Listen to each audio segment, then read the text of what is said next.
हनुमान जी महाराज, श्री बागेश्वर बालाजी और यह पावन भूमि इंदौर की नगरी, जहां से हमारा आत्मीय नाता है। इस पावन भूमि में कल ही हम यात्रा को विराम करें तो शारीरिक स्वास्थ्य बुढ़ापे का है हमारा तन, तो लगातार पैदल चलने के कारण, नींद ना होने के कारण थकावट थी, लेकिन सुमित जी ने हमारे प्राण ही खा लिए।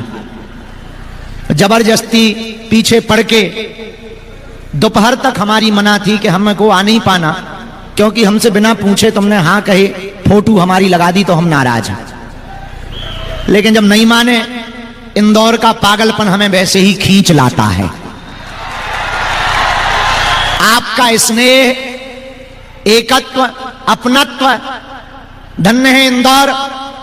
आध्यात्मिक नगरी भी है, औद्योगिक नगरी भी है, और आज का कार्यक्रम भी बड़ा अनूठा है, रंग रंग में हिंदू।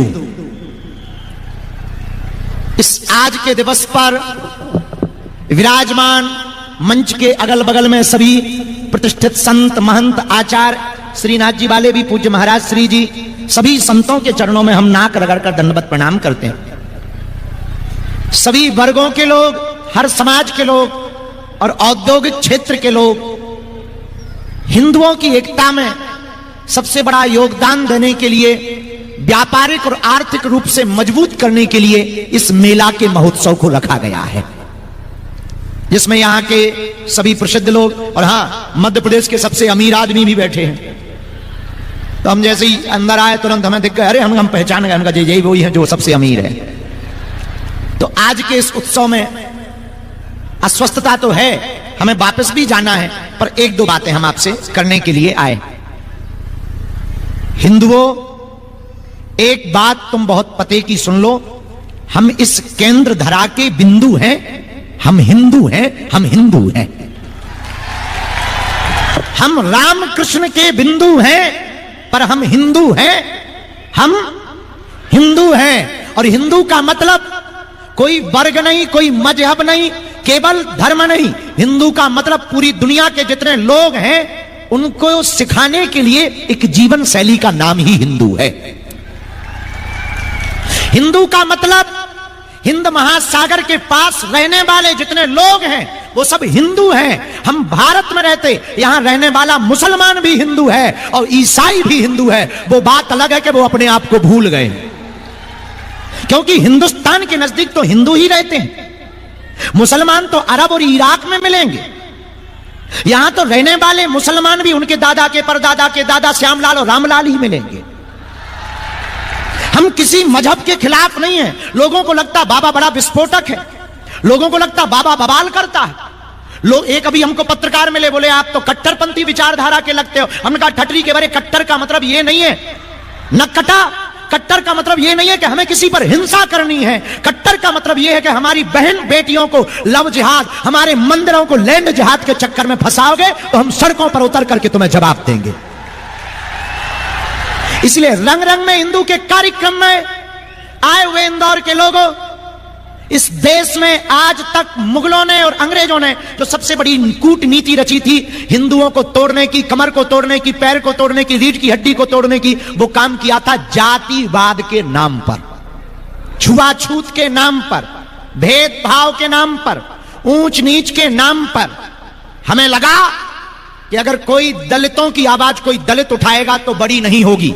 हमें लगा कि हम एक मंदिर के छोटे से सेवक भी हैं, वर्ण में भी हैं, लेकिन हम सबसे पक्के पहले कट्टर हिंदू हैं। हम पिछड़े और बिछड़े लोगों को गले लगाएंगे।